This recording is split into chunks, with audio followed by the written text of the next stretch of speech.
Okay, it should be. Yep, I got the official notification. Well, now it tips me off now. I never used to do that before. I think that's for privacy reasons in case you want to jump out of a meeting or something. What do you mean? Like if you don't know it's being recorded, you have to give permission or something. I don't know. It's Uh, weird. okay. Okay. All right, so Well, we are piss me off live. now. Okay. All right. A couple minutes late, but that's not too bad. No.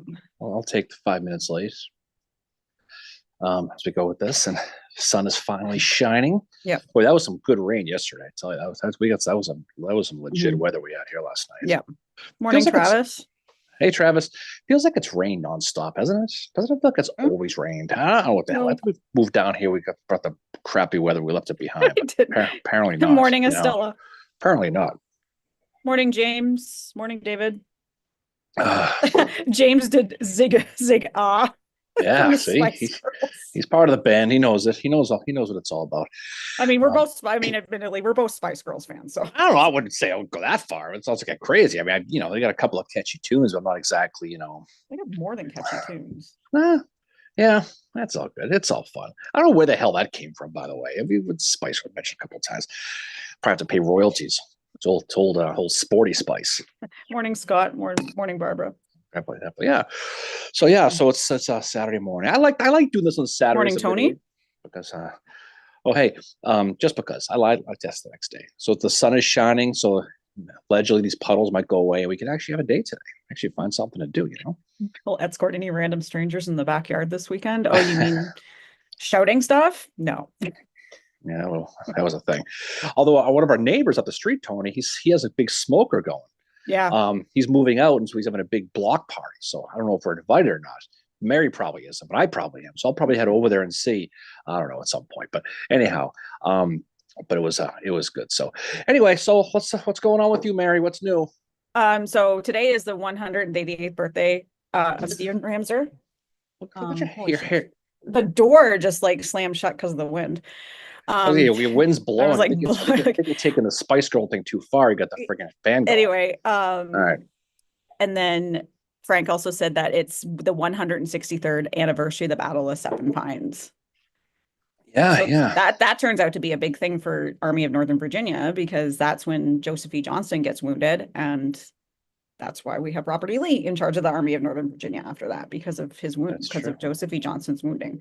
It's also So, Oliver as Howard, where'd my arm go day? yeah, you know no, that yeah, definitely, when you look at these days, I mean, obviously June 1st coming up here is a big day for the Confederacy. And they said that the shot that took out Joseph E. Johnson was the best shot that the Confederates ever put themselves, even from a Union guy, because now you got Lee taking over. There's a lot of that when you're looking from the game plan change from fighting defense of the yeah, peninsula to now flipping the script to going offense to seven yeah. days. And that's really when the whole kind of thing takes off. And you wonder, Mhm. the old what if game. I think, Lee would have taken over eventually anyway. Although he wasn't Robert E. Lee at that time, he was commanding coastal defenses and the defenses of Richmond. But yeah, there was he really changed that pretty well. Talk about a Yeah, coaching change going on a big win streak, and that lasted all the way through Antietam. I mean, yeah, the second Manassas was as hammer and a nail as you're ever going to see in a Civil War battle. I mean, yeah. that was up there with the most one-sided ones that we talked about. But yeah, that anniversary is coming up, and Seven Pines sadly is part of the Richmond airport now, so a lot of Yeah. that's been taken away. So if you happen to land in Richmond, tip one out for Oliver Otis, right? Yep. Because somewhere in that area he got wounded. So Yeah. anyway, actually Good got wounded morning. twice. Twice he got wounded. Yeah, he first it was in his wrist, I think, and that was a pretty minor wound. And the next was Yeah, the one that shattered his elbow. And when he kept fighting, and then all of a sudden he was like started kind of, getting dizzy, and his men were like, okay, we need to get you to the back. And the surgeon took one look at it and was like, we got to take your arm. And he had surgery, like I think they amputated like 12 hours later or something because they had to wait for the swelling to go. I don't know what it was.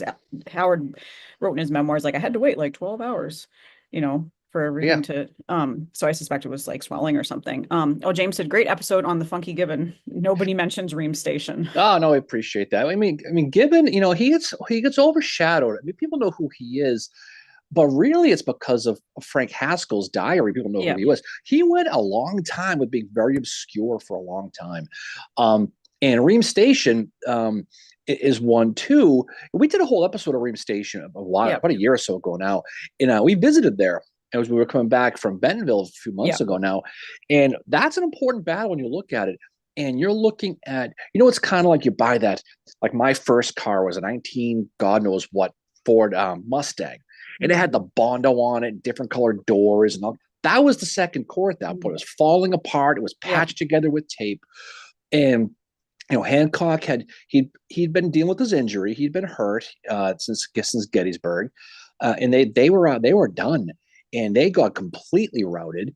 And really, what's fascinating about when you study that, especially Hancock and Gibbon, it's their Mhm. personal relationship, and I don't think people really understand how much they hated each other. I I mean, this think it was justified on Gibbon's part because he had been passed over for command so much. And then there was that first incident where, you know, Hancock's like yelling at him, like, didn't you get my like orders? And I mean, Gibbon's this like, is like, no. speaking of British bands, this was Oasis. That's who they Yeah, were, that's you yeah. know? Um, and so that's what they turned into. And Hancock was an alpha dog, big leader, big boisterous. That's who he was. And there's no shame in that. But he treated his subordinates, especially Gibbon, like garbage, right? Is Yeah. what he did. And finally, Gibbon just said, you know what? I've had it Enough. with this. Enough. I've had it with this. And he starts to mouth off to him, and they never got over it. No. And Ream Station made it even worse. And then it's a fascinating study. Gibbon really, despite what the movie says, it was really Gibbon who probably was the hero of Pickett's charge for the Union at the West Yeah. Wall there with the Philadelphia Brigade. Now, he does get wounded early, but having Alexander Webb, for example, having people like William Harrow in his division really set that up. Norman Hall, those guys, and then ultimately both him and Hancock get hurt. Yeah. But the movie makes it sound like Hancock's like it's like Eisenhower out there directing, and I that's just know. Yeah. not the case because it was Gibbon. Yeah. And like we said before, at the Council of War the night before on July 2nd, it's Gibbon Meade goes to, not Hancock, and Mhm. says if he attacks, it'll be on your front. Yeah. So That nothing against Hancock, but I think what no. happens because of the movie, a Yeah. lot of the Gibbon story is pushed to the background while the Hancock one is embellished, It's right? I think they put some of Gibbon's story into Hancock as well. I think that's what they're doing with that, just like they put some of Howard's story into Hancock's character as well, with him being the one that greets Meade. Now, the account of the War Council from Gibbon's standpoint is really it's great. It's another great part of his memoirs. Like all his memoirs, like the entire thing is really, really good. He's very, very like detailed in how he writes, but his Council of War, he feels like he's like a fish out of water there because he's the lowest guy there. He says besides Warren, and then he said Warren doesn't count because he was sleeping the entire time. But Gibbon is the one that votes first because he's the lowest ranking officer there, and that was the tradition at the time. And he tells the story, where he's like, I felt out of place here. And then afterwards, he said that to Meade. He's like, look, I felt really out of place there. I don't know why you called me and Hancock there. And Meade just says, I wanted you there. Yeah. So, and as you told in the episode, Meade and Gibbon have this friendship going back to their days in Florida. And again, it's like Meade has this he's kind of like an older brother, I think, to Gibbon in a way. But Meade had wanted him there and wanted his opinion. And then he tells the story of how years later he visited this guy who had the notes from the meeting and how everybody voted. And that was really cool to see because you see Gibbon's vote and like 1, 2, 3, how he voted on each thing. Um, and that was cool to see what everybody said. Hancock voted on one. He was like, well, we can't stay and be idle. That's what he said about something. Mhm. Um, and Howard on the do we attack? He said, when do we attack? And he's like, Howard is like, if they don't attack us, we just go and attack them. Like Howard was all for just attacking them. But it was interesting to see, and he includes that in his memoirs. Um, Mhm. so Frank said, I find that the photo of Hancock, Gibbon, Barlow, and Bernie fascinating considering the hate. Yeah, that's when their relationship was not good in that photo. Well, So that's, it reminds me of the picture from the movie Step Brothers. yeah, when they're both sitting there and they hate each other in that fight. But no, but that's that's a professional. That's the way it is. You got to be professional. Yep. And I think what bothered Gibbon the most, well, he was mad because he felt like he was being kept down. The man was keeping him down. He was Southern. He had no friends in Yep. DC to push his agenda, but he didn't like being yelled at in front of the men. No one likes being told off by the boss at their job in front of your peers. And that's Yep. what Hancock did to him. And Hancock was wrong. That's the thing is I just don't mean wrong for doing it. I mean factually wrong. Screaming at Gibbon saying, whoever set up this line is embarrassing, paraphrasing there, but I told you to order, I told you to move. I mean, and he's like, no, you didn't. And that great line where he says, General, either I am stupid or you are unintelligible. That is such a great insult. And he said that, and he gave that back to Hancock in front of the men too. Yeah. And his men were probably like, hey, yeah, go, jump, go, right? But that's the thing is he felt for whatever reason that he should have been in the big chair. And when Hancock got wounded, and when he came back before Hancock, he thought he was going to get the Second Corps. Yeah. And it just, at first he thought he was going to get the Sixth Corps, but then he thought he was going to get the Second Corps, and it didn't happen. But once he finally got sent out and got his 24th Corps with Edward Ord, he said it was like dying, going to heaven, basically, because he got away from Hancock. When he left the Second Corps and he was going to resign, he told Hancock to his face, it's because of you I'm leaving. Yeah. So I don't think there are many Gibbon fan people out in the world like there are other generals. But I don't think so. No, but I think the Hancock people, we know there are Hancock people, will probably not like that. But the fact of the matter is, it's true, it's documented. Yeah. And so unfortunately, that's the scoop, and that's the way it is. Yeah, that's so Jeffrey mentions, I thought it was interesting when you mentioned the possibility of him being passed over for higher command and the thought of it maybe because of his Southern roots. Yeah, that's something that kind of followed him around everywhere. Well, it followed guys like George Thomas around. I mean, he was able to rise, but right up until the Battle of Nashville, they were thinking of replacing him because, Grant and Sherman thought that he still had Southern sympathies. Yep. And again, don't forget, three of his brothers, Lardner, Robert, and Nicholas, fought with the South. Two of them fought with the 28th North Carolina against Gibbon at South Mountain, for example. At Gettysburg, right? Well, they not directly, but they were here. But at South Mountain, they went right at each other. So there comes a point, is at some point, is he going to, expose himself recklessly and be a Southerner? Is he an embedded Confederate? I mean, of course he wasn't, but that's the thing, is that it goes to show how rare it was in a lot of cases for a lot of the people back then to maintain that oath they took. Yeah. Right. And stay with their government. But they didn't trust him. And there's nothing written like Abraham Lincoln said, well, because you like sweet tea, you're not going to get a corps command. Right. It was nothing like that. But he's getting passed over. Yeah. He thought he was getting the Sixth Corps when Sedgwick was supposed to go up to the Valley. Sedgwick stays with the Sixth Corps. Franz Sigel goes to the Valley. And like we said in the episode, Gibbon gets a Laurel and Hardy handshake. That's all. He gets nothing, right? And after a while, if you're doing a good job, you're working hard, your men love you, you've developed this fantastic brigade, which is the hardest fighting brigade in the Army by a lot of accounts, and you're getting passed over, and you're trying to figure out why. Yeah. Right? And so, of course, he's thinking that. And he's also, as time goes on, he gets a little opinionated, and he doesn't like the idea of being passed over, and begins to express his opinion clearly to everybody. Yeah. And he basically tells off Hooker. At one point, he obviously tells off Hancock. Yeah. But that's who Gibbon was. He was a guy who will tell you his opinion and speak it freely. Yeah. Well, and that's like one of the things about him is he gets more vocal as the war goes on. He's definitely vocal in his memoirs, more so than Oliver Otis Howard is. Howard doesn't really say anything bad about anything. The worst thing he said that John Bell Hood was stupid.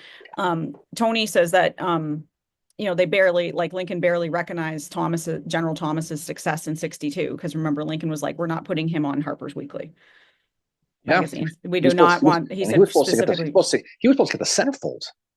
Ooh. He was going to show his rock at Chickamauga. Not anymore. Yeah, I'm sorry. So bad. But it's interesting, like when you look at two Southerners fighting in the North, like, like Gibbon and Thomas, how they are treated, and was that was that kind of, we're not going to get these guys command of an army, but then Thomas did command an army.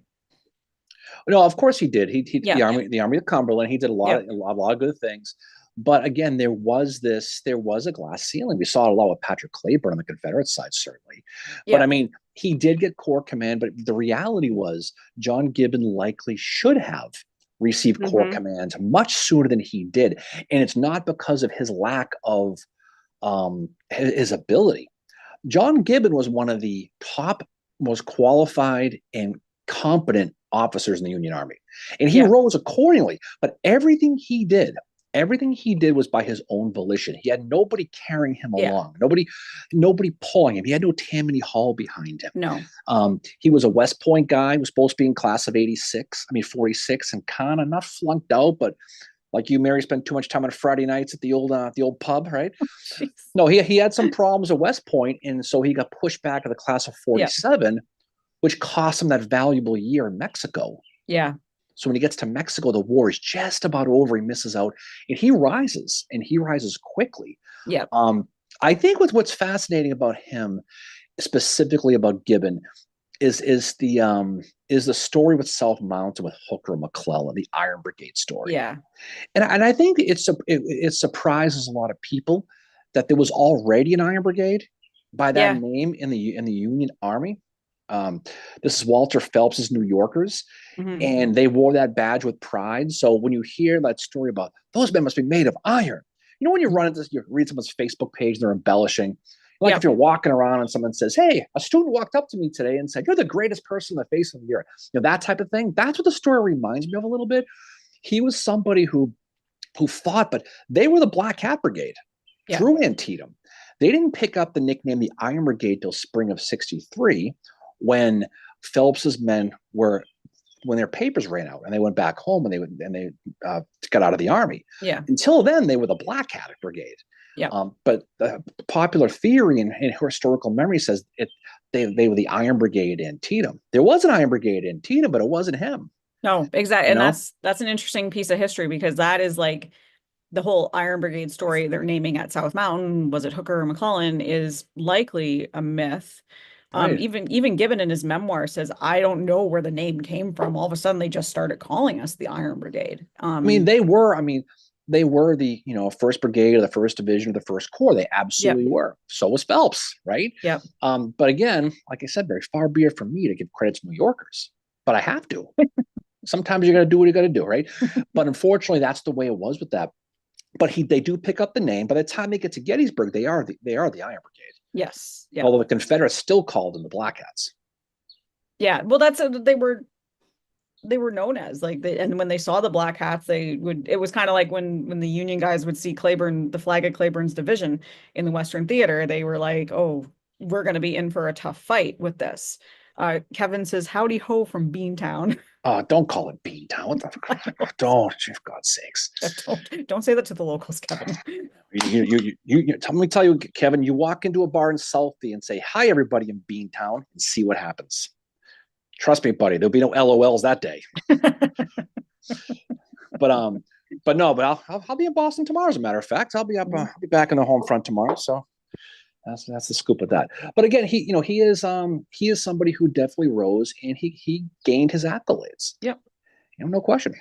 Yeah. But yeah, and he's a lot like, I think I mentioned this in the episode, he's a lot like John Buford in that he doesn't have like an advocate for him in Washington, and he tends not to advocate for himself because he doesn't want to, I don't think he wanted to associate with the political side. He wanted to know that he had earned it because he fought hard. He didn't want to think that he'd earned it because some guy in Washington was like, oh, well, we'll give you this command. And Buford was much the same way.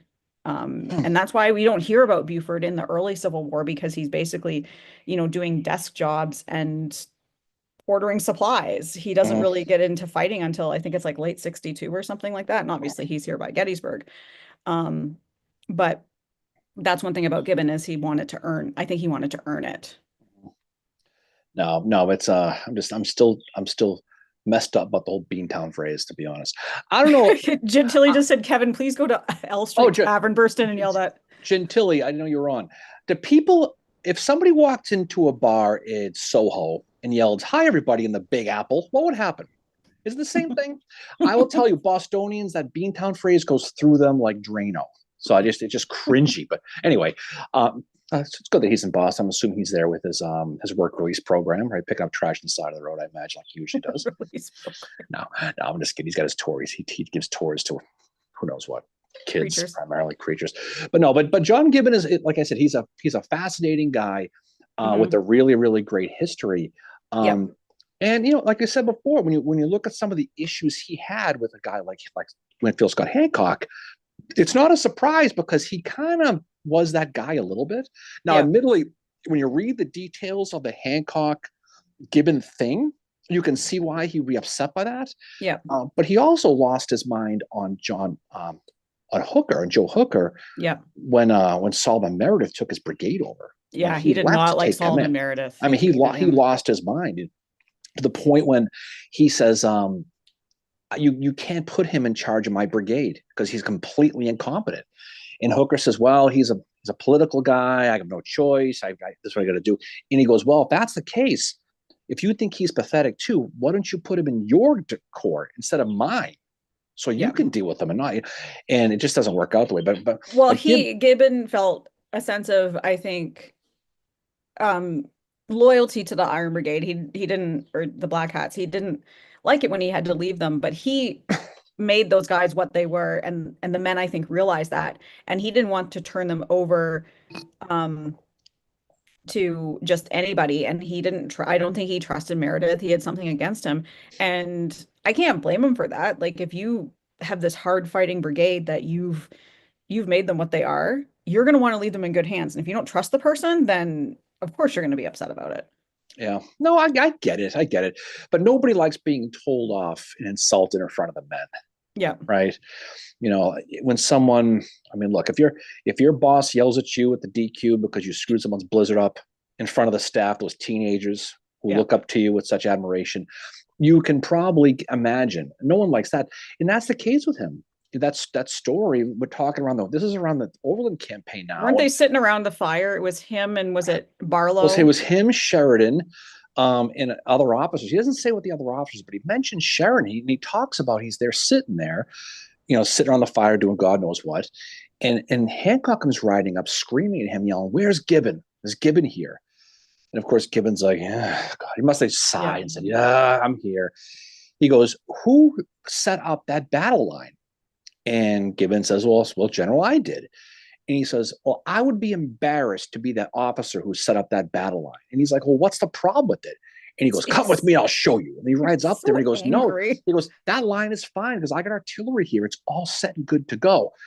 And then Gibbon basically says, you know something? Maybe don't yell at me in front of the men when you're wrong. If you have a question. And then he goes, and Hancock said, well, I'll go back and apologize in front of you to the men. He goes, yeah, you will. And so he did.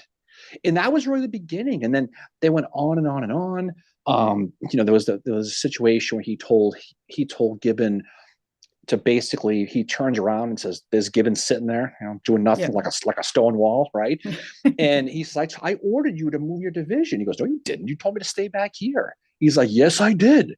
And that's when he has the line about, General, either I am stupid or you are unintelligible. I love that. Right. And he goes, and then of course, Hancock goes, I'm going to prove it to you. And he goes to his staff and goes, didn't I tell Gibbon to move? He goes, no, you told him to stay here. He's like, oh, And so, but that's what happened was and it turned into a personal feud between the two to the point that Gibbon told him, I'm resigning from his army because of you personally. Yeah. He didn't like each other. No. And I think I think a lot of it too was authority. I think that Gibbon felt that he should have been in a position like that too, because he'd been passed over so many times. Yeah. But the fact of the matter is he didn't like him at all. And the men, especially in his division, guys at Harrow and Hall and Webb and those guys, they admired Gibbon. Yeah. And so you can see the friction in that corps breaking out a little bit too. Well, I think, the other officer that I kind of now looking at Gibbon a little bit closer is he has many similarities to Patrick Cleburne. He's a very, very good leader. He has great subordinates. He trusts his subordinates. He gives them credit where credit is due. And I think he includes them in a lot of what is going on. So he's good with, communicating and all that. And I think he wanted that same respect from Hancock that like, look, even though I'm your subordinate, trust me and show me the respect that I'm showing my own subordinates. I think that might have been some of it. The other thing too that's interesting about this part of Gibbon's memoirs where it goes into the feud with Hancock and he gets Ord has to go somewhere. I think he takes leave or something for medical reasons. And Gibbon is put in charge of, I think it's the 18th Corps.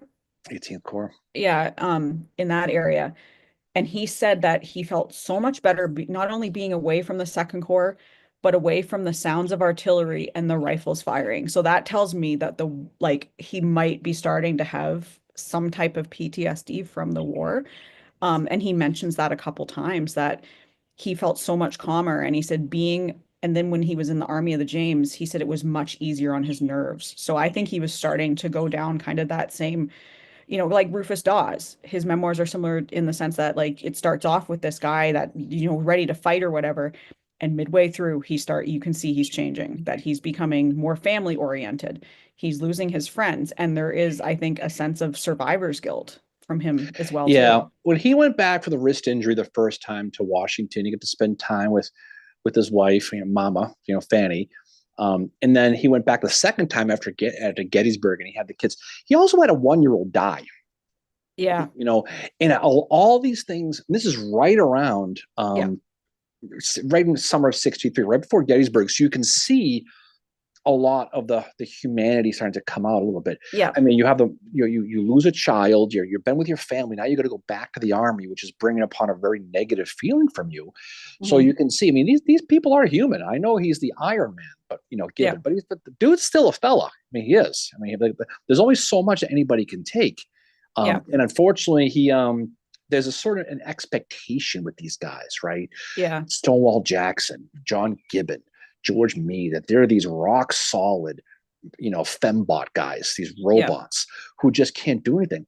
Stonewall Jackson lost his mind when that girl died after eating the cherries, right? Yep. He'd seen soldiers die right in front of him, but the thought of a young child Mhm. dying made him break down. Yep. And that's the reality with this, is that these people, it's easy to forget that when you look at some of these stories. And with it's ironic that two of the ones that are most clear with watching a personality change are both Iron Brigade guys, and Yep. Gibbon and Rufus Dawes. Yeah. Yeah. I didn't realize the personality change. And I mean, I'd studied Gibbon a few years ago. I did a lot of research on him for like an article I wrote, but like, um, I don't know where my research went, so I had to basically start over from scratch with that. But it was my first time really looking at his memoirs and to see the change in character. Mm-hmm. As well to see that, you had read some of the letters that he wrote his wife, who he referred to as Mama, which I don't know what was going on there with Yeah, that. yeah, that's kind of strange, but hey, whatever. Do you do I you, don't know. Jimmy I boy? thought it was funny. It's like just a term of endearment. But I Yeah, think that's fine. in you look at somebody like Meade after the Battle of Gettysburg, where his biggest concern is his horse Baldy going to make it, and he writes that to his wife, and you can see he's very broken up about it. And the horses, remember, have like they are like an extension of the general's personality, like, and they know it's almost like the horses are in tune to how the general feels. And like if you get on a new horse, it's not going to be the same thing. But Meade is feeling, he feels that way about his horse. Like he's worried that Baldy's not going to make it. Sherman writes something similar just before the Civil War to his wife about he'd lost one of his horses. It just suddenly got sick and died. And he was really broken up about it too. So there's aspects in these letters and they're writing home that you can see that they're humans. And I think, as you said, I think sometimes we forget that. And there's some people that they don't like it when you say that, oh, Rosecrans probably had PTSD or Rufus Dawes had PTSD, and I think Gibbon definitely had the beginnings of it in the Overland campaign, judging by what he says about, like, I was glad to get away from the sounds of artillery. I was glad to not hear the rifles all the time. And he said he Yeah. was much calmer. Well, that's the whole thing. Is I get to a point of this. I mean, and don't forget too, he loses Frank Haskell at Cold Harbor Frank Haskell was his by far his closest friend, and he Frank Haskell probably writes the single best account of the Battle of Gettysburg in his Yep. that got published years after his death. And that book that came out, I think it was 1898, somewhere around there, is really what put Gibbon on the map as far as being an A-lister. I Yep. know I know Michael Shara used a lot of that book for his Yep. book. So a lot of that second core stuff that come out in the movie and the book comes from Frank Haskell. And Frank Haskell will take over the 36th Wisconsin. He'll get promoted up. He was in charge of the brigade H. Boyd McKean, who fought over here at the Wheatfield. After Edward Hmm. Cross went down, he took over for Cross. He gets killed, and now Haskell puts his temporary brigade commander. And then he gets shot in the temple, charged in the breastworks, killed instantly. And the next day, he was going to be promoted. Haskell was Yep. full-time brigade commander, was going to get a star. And that broke him up big time. This is Gibbon. Gibbon never Yeah. could. Every letter he wrote about Haskell for the rest of his life, he referred to as poor Haskell. Yeah. And Haskell, like we said in the episode, loved Gibbon. He Oh, was, man I mean, crush. he did. This was a John Mosby, Jeb Stuart level love, Yep. right? Hmm. It certainly was, Yeah. This was a John Gentili white wine level love. That's what this was. It was at that level of admiration. And so you can imagine you've lost your 1-year-old child. Yeah. Like a year later, now you lost your best friend. Yeah. You've been passed over left and right. You're miserable. You don't like Hancock. Yeah. Everything is kind of playing into this all at the same time. So of course he's going to kind of lose it a little bit, Yep. and he's going to be an angry fella. And Yeah, and he's tired. He emotional. wants to be back with his family as well. Caleb mentions that Ream Station and Globe Tavern are fun little studies. I don't know for certain, but wasn't there some quote by Hancock talking about how he wouldn't get the votes of the veterans of those battles? Yeah, he said he was done for. Yeah. And I don't think that ultimately hurt him. But again, that was the end of the Second Corps. I mean, by all accounts, Yeah, that was it. they were like a shell of themselves, I think, after, especially after But Gettysburg. yeah, they were falling apart anyway. But again, Ream Station was such a disaster for them, and it turned into the blame game, and that's really where the hatred that really took off with Hancock with Gibbon, Yeah. because they did at that point. Gibbon's like, I'm done. I can't work with you anymore. Yeah. I'm off the program. Yeah. That's Enough. what enough. But that's kind of what it was. Yeah. John Gentili mentions Hancock's handling of getting Mosby to surrender at the end of the war almost led to disaster. His attitude he had with subordinates like Gibbon didn't work with Mosby. No, I mean you're and this isn't a slight of Hancock. I mean Hancock, that's who he was. He was he was a leader. He was you do as I say type thing. But sometimes people just don't tend to follow along with that. And so it's interesting to see how that all plays itself out, especially afterwards. There was a good story we didn't I don't think we talked about in the episode. Where, one of the things that Gibbon had to do is, for all the effort he did, all the fighting, he got the crappy job at Appomattox. Yeah. He had to run off all the parole copies, 30,000 of them, and he was in charge of that. And one of the deals was you could not harass the Confederates. Yeah. Well, one day Henry Wise from Virginia, he was getting harassed by some of the Union troops afterwards, and some other Union troops basically put them down and get away from him, and kind of spared Wise from ridicule. Yeah.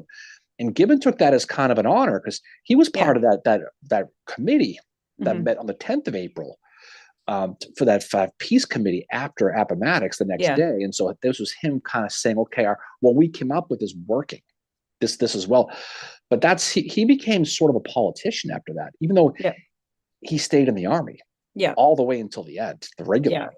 Yeah. There's some good comments on here. Some people are mentioning your Spice Girls thing that you said. James said that Gibbon was a Spice Girl fan because of the mama name. That might have been it, actually. That's probably exactly what it was. And then Gentili said, nothing like sitting around with a rosé and a Spice Girl album. It's going to be a meme. The sad part is we know it's true. That's the sad part about it. I know. And then Caleb said, my ancestors in Hills Corps had very fond memories of those battles in their memoirs. So I think he means Ream Station, and I think it was Bristow. No, not Bristow. Well, Globe Tavern, Ream Station. Tavern. Yeah. And then Estella says war definitely changes everyone. After a while, it becomes toxic, and there's really no time to sympathize with each other. And I think that's what it was becoming. Yes, it Well, does become you toxic. And I become think too, yeah, you become desensitized to it too. I yeah, mean, that's why the Sultana was like, oh, whatever. When the Sultana went down a week yeah, after, the very end of the war, after the North Carolina surrender with Johnston, yeah, it was low, wasn't even the top fold of the newspaper. no. And that was hundreds of deaths and a real bad situation. But again, at that point, it was kind of like, well, we've been dealing with this for 4 years. What's a few hundred more? Yeah, there was definitely a desensitization to it. It's the same thing that happened when the Vietnam War happened, and that's the time that Michael Shara was sending his The Killer Angels to different publishers, the manuscript, and he kept getting rejected. And one of the reasons was because the main reason was because like there was a war happening and people didn't want to read about war. And Well, that was there's why a it there's a didn't get war picked up. war fatigue is a real deal, Yeah. and you see that not just the Civil War, you see it later on. Yeah, There but was that's what I mean with the Vietnam War and Shara didn't get his manuscript published right away for the Killer Angels yeah. because it was felt that no one wanted to read about war. I mean, there was a time in the '80s, the 1980s now, where it seemed every movie that came out was about Vietnam. Hmm. First Blood, Rambo, Yeah, Platoon. Finally, they just stopped making them because the people just stopped going because they're just sick of it. yeah. It's the same. It's war fatigue. It's I hope exactly the what it same thing was. happens with superhero movies sometime. Oh, I'm God, so tired of going on sequel with after that? sequel after sequel of Marvel movies.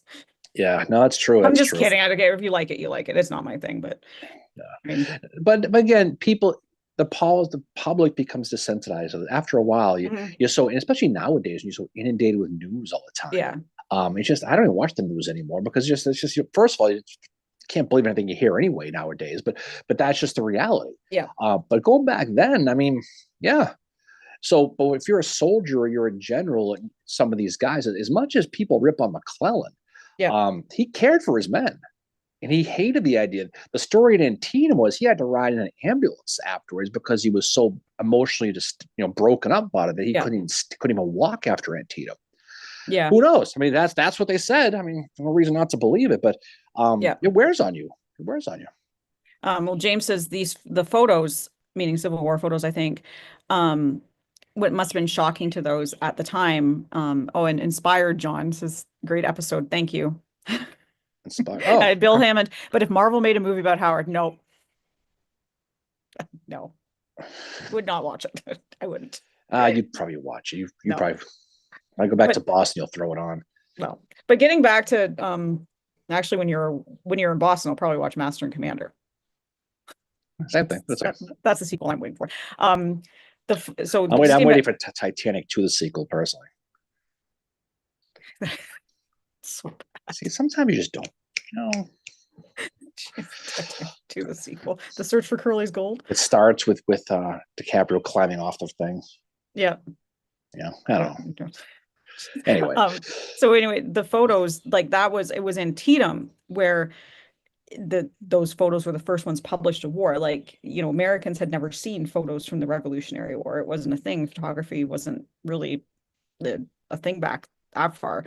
But even with Shiloh, which happened before Antietam, it's considered one of the bloodiest days in American history. There was no photos taken. So Antietam was really the first time Americans are seeing just how horrific war is. And it was, absolutely shocking to them at the time. and it's in that thing. It's funny, but Alexander Gardner takes those pictures. Gardner at the time worked for Matthew Brady, and the most risque and most famous pictures came out or attributed to Gardner. I always wondered. That's a question we got to ask Edelman next time we see him. Is how the relationship between those two after Antietam played itself out. Because Who's that, when you Gardner and and Matthew Brady, mhm. Matthew with one T, right? Was they said, when these big pictures come out, it's attributed to Gardner. Yeah. And it's just one of those things. Just Well, I don't wonder. think there was copyright back then. And No, Caleb, but that's I'm just a convinced human. Matthew Brady had a dark secret. Yeah, he did something. There was definitely something about Matthew Brady. We visited his grave in Washington. He's got a hell Yeah, of a grave area. it's a cool grave. He's the only grave I've ever seen where his grave is astroturf, like Yeah. fake grass, like at the football Hmm. field. And there's like a big, his gravestone, his grave is a big photo studio with like statues of cameras, and it's really fascinating. If you ever go, and it's the same cemetery that Davy Harold from the Lincoln assassination is buried at. And we stumbled in there one day. We found that. And that's a cool visit. If you're ever in Washington, I think it's Congressional Cemetery. You go Yeah. go over to that one and go see that, because that's a hell of a grave. And he Yeah. died. He pretty much died piss poor too. Hmm. You know. Yeah, he did. It'd been interesting to do an episode on that, photographers from the Civil War. Yeah. But yeah, like that's um in like Bill said, supposedly the photos from Antietam were what woke the populace up to the gore of war. Well, because at that point in this Victorian era, there was a thing that was really focused on called the good death, right? Where you died at home with your family, at peace with God, and all that Yep. stuff. And now it just became wholesale. And now you're seeing a complete culture shock on what their interpretation of death and dying was. And that's why you had such a big focus on these embalmers, right? We're getting all this money to embalm bodies and send them home because they still wanted to do that. Yep. George Lamb Willard is the one that comes to mind. Same with John Reynolds. By the time that their bodies made it home, they weren't doing too good. No. Lamb Willard got shot in the back of the shoulder, blew out his jugular vein. So when they tried to embalm him, it just sprayed right out. And the family said, "Well, we want a glass cover over his open casket." And we're Yep. like, "All right." So they put a flag over half of him. Ugh. In Reynolds, by the time his body made it back to Lancaster, I mean, he bounced around. I mean, talk like a In the spice, heat. like a spice girl. They moved, he bounced all, he shimmied to the left, shimmied to the right, everywhere, right? Jeez. And so he ended up going down to Union Mills, and he ended up going all the way around because the battle was going on. Yeah. But again, that concept of death, if you read that book by Gilpin Faust, that it describes these stories about how they tried to maintain a Victorian era death model Yeah. in a wartime. It's really something. It just really, really is. And that's that's the deal, I was gonna say that like and well Reynolds was in Bomb though, right? They I don't think he was. I think they actually packed his body in ice when they got to Maryland. I'm pretty sure, I could be wrong, but I think no, he was embalmed. They packed his body in ice, embalmed him because Sam Zook, who got killed on July 2nd here at Gettysburg, was being embalmed. He was next. They were right after him. So he was embalmed, but he was packed in ice for a couple of days. Yeah. Reynolds was tall. His feet were sticking out of the coffin. I remember that. Like, And when you so, talked about that in the episode about him, yeah, how they were like, and they brought him. I haven't thought about this at all, but they brought him down to Maryland. And he finally got back, and that's when they found out that he had himself a girl, because she came yeah, knocking on the door at the funeral. yeah. Well, they also found her picture in Yeah, his jacket as well, and they're like, "Who's this?" yeah. And because he never talked about it. Hal said, and we've talked about this a few times on here. I'd love an HBO series along the lines of Band of Brothers in the Pacific on Civil War, covering a volunteer German regiment, a militia regiment that served the duration, and a volunteer cavalry regiment. That'd be That would cool. be cool. And I think we talked to a lot of people about these concepts. So there's not going to be a Civil War movie anytime soon, although they are doing one on Earl Van Dorn, Mary. Yeah, They're doing a new movie coming up with Earl Van Dorn. It's probably going yeah. to go straight to video, I imagine. I don't think it's I going think to. it was at Cannes Film Festival this year. Yeah, so that's something to keep an eye on. But I mean, the Band of Brothers style episode, you could do that. I mean, Mhm. because you look at some of these series, like the Grant miniseries, how well they were done, Yeah, and they were pretty vivid too. So you could yeah, probably do that. And the question is finding a studio to do it, because again, in this political environment, unfortunately, it's just again, go back to that fatigue. yeah, People don't want to see the Confederate flag. People don't want to see Americans killing Americans. There's just, I mean, we do, just because we're yeah, nerds at this stuff. But the yeah, average family from Iowa, right? They don't care. So, yeah. and that's the whole thing, And if we're gonna do a German regiment, I would say the 26th Wisconsin. Okay. All right. We'll keep that in mind. I want to be in the movie. Well, because they are a German regiment, and it's not It's just true. because, and yes, they are with the 11th Corps, they're under Schurz, but that would get you part of the Eastern Theater and then part of the Western Theater. Yeah. That way you're not just having a regiment that is just in the Eastern Theater, but then you have them moving. You would be able to cover Gettysburg and then go out and cover the rest of the war. And they're on the Yeah. March to the Sea. Yeah. No, it's just the reality. I mean, I could be wrong. They could come out with it sometime, but I think it's just you read the tea leaves sometimes with these things. There was supposed to be a Robert Smalls movie that's been on the back Yeah. burner. That'll come out after National Treasure 3 comes out. Who the hell knows? And that's same deal. But I'm all for it. Yeah. I'm all on board for that. But I think getting studio funding to do anything with that is going Oh, to I be know. difficult. They're still trying to get the friggin' Gettysburg Christmas movie studio done. I know. I know Yeah. it's a And different thing, but I mean, so it's not easy to get a movie made. But if I'm in now it, I'll be the star, you Mary. should I'll be. make my acting debut. You could be Carl Schurz. There you go. That'll be something I cooler than don't that. know. Um, and then Inspired John just said 147th PA, go Allentown.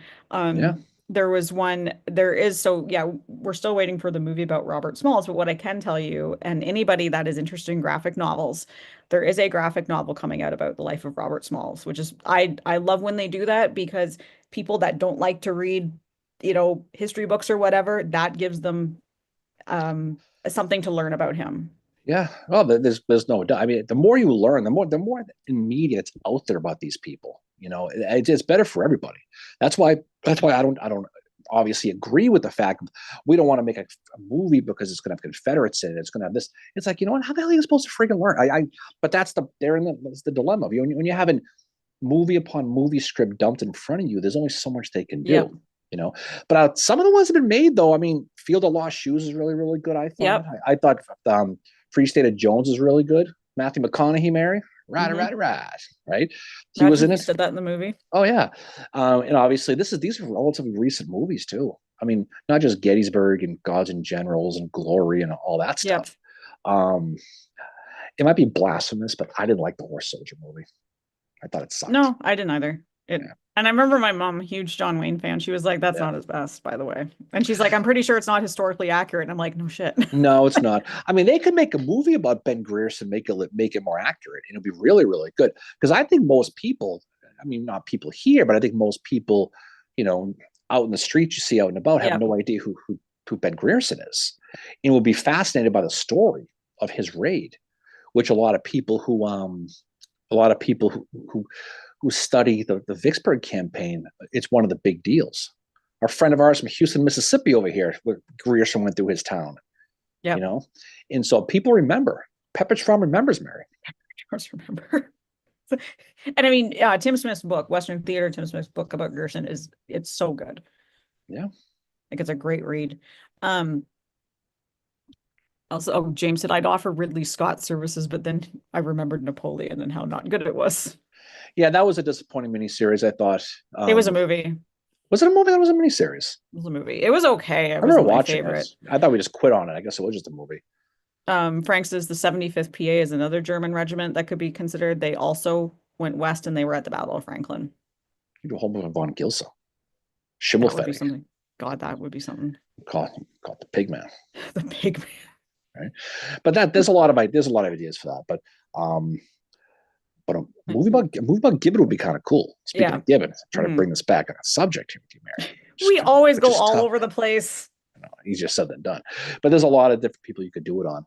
But I think the movies that have come out now have been halfway decent, I think, overall. But there could be certainly more. But I think the Yeah. reality is, I think people will be more entertained by reading anyway than seeing the movies. I think Yeah. the book is always better anyway. But Hmm. people who anybody in the Civil War world or world in general who does not read every day is just missing the boat. It has nothing to do with learning. It's a way to keep your mind sharp and a way to go. And I think a lot of people who do this never read. They watch movies, they read comments on Yeah. social media. That's all they ever do. And And I that's not, think I mean, you have to read, like memoirs, letters, the diaries, the books that are coming out. Hal said the old Pepperidge Farm commercials had one of the best examples of the New Hampshire Maine variant of the New England dialect. see, all right, Hal. See, at least someone knew what I was talking about. God knows you never do when I blow my flawless logic with these Yep. things, right? The old guy with the Pepperidge Farm. Remember those? Yep.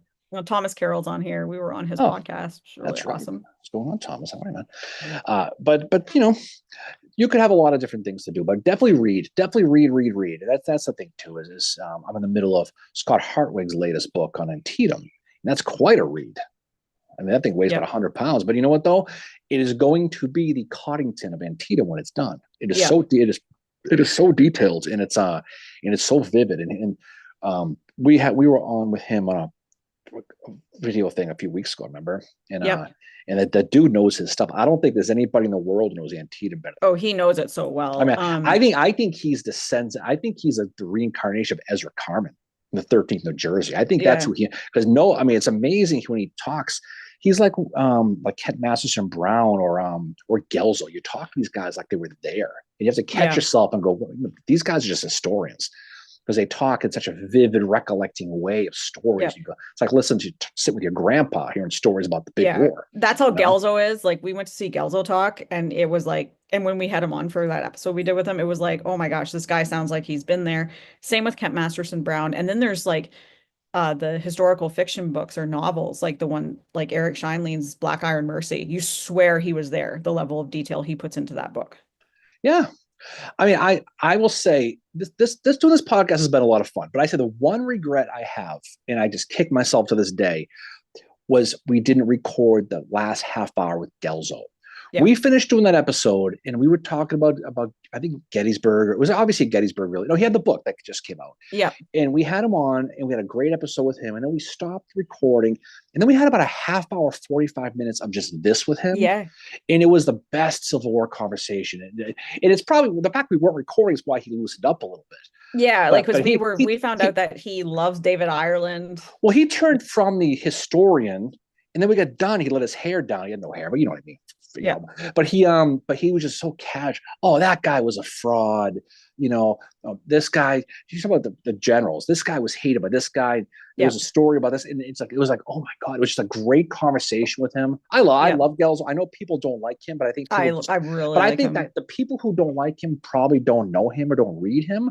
But I'll tell you right now, I don't think I've ever met a more knowledgeable human when it came to the Civil War than Alex Kelso. Just saying, No, like him or not. Um, his Robert E. Lee biography is so good. Like yeah. I love it. He's using like he's done his research clearly. Inspired John said, I love that it's called Breakfast Club and you guys are always drinking beer in the episodes. It was Benjamin Franklin one day inspired John, who said you can't drink all day if you don't start in the morning. And he's right. He's factually right. So yeah, another fallen soldier. Speaking of, Caleb's got a great question here. He's like, a fun discussion sometime would be seeing which battle or campaign we know the most about, or also is our favorite. Yeah, I mean, there's always that. I mean, the thing is, everyone has their favorites. Everybody has their binkies, right? Mm-hmm. Obviously for me, it's Gettysburg and Antietam, but there's a whole bunch of real. I love Gaines Mill. I love the smaller battles, yeah, the campaigns.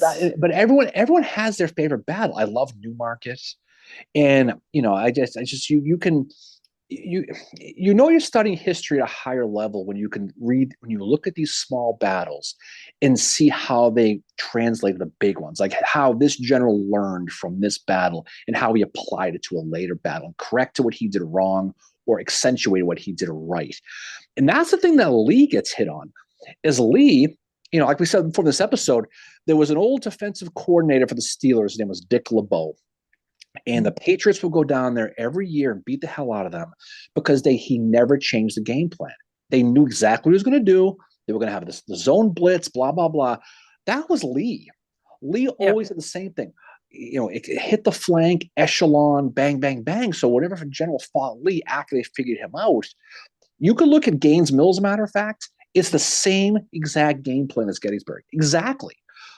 A lot of the good generals, and Lee was a great general. I'm not trying to put down Lee, but a lot of them changed with their environment. That's what made Claiborne so good. Yeah. And it's what made Jackson good. Right. Yeah. And it's what made guys like me good. Even Hooker. People don't realize how good Hooker was at Antietam. People rip on Hooker for a million different reasons, but he was the hero of Antietam. That battle goes differently if it wasn't for Fighting Joe. Good mask guy, by the way. Just saying. Right. Yeah. But that's what's cool about it. You can study these things and you can read and you can learn and you don't get to know them personally, but you can become that Monday morning psychologist and just get in their heads a little bit and you can kind of predict their future plans. Yeah.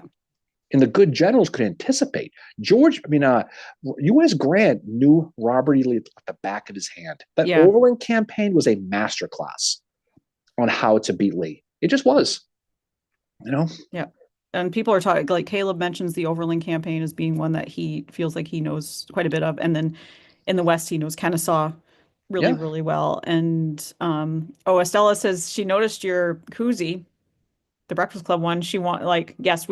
I'll have to let you know, Estella, where we have those available, but I think you can still get them. I think it's on oh God. It's on one of those deals. Red Bubble. I almost said something else. You almost said a red tube, didn't you? I almost did. you're gonna embarrass Caleb. You keep talking about red tube. Jeez. Cisco says the Chattanooga Atlanta campaign. That's two of my favorites. Well, that's what's great about it. Is Yep. look, I love the East.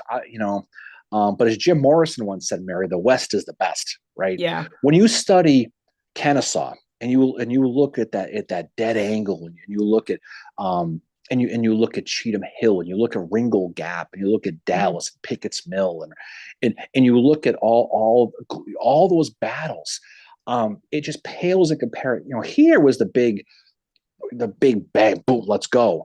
But Yeah. when you look at Sherman's Atlanta campaign, and you look at every battle starting in Chattanooga all the way to Atlanta, you look at Peachtree, you look at Jonesboro, you realize how this was a domino falling one after the other. And you visit some of these battlefields, and that are so overshadowed by people who just focus on Gettysburg or Shiloh or Antietam or Chickamauga.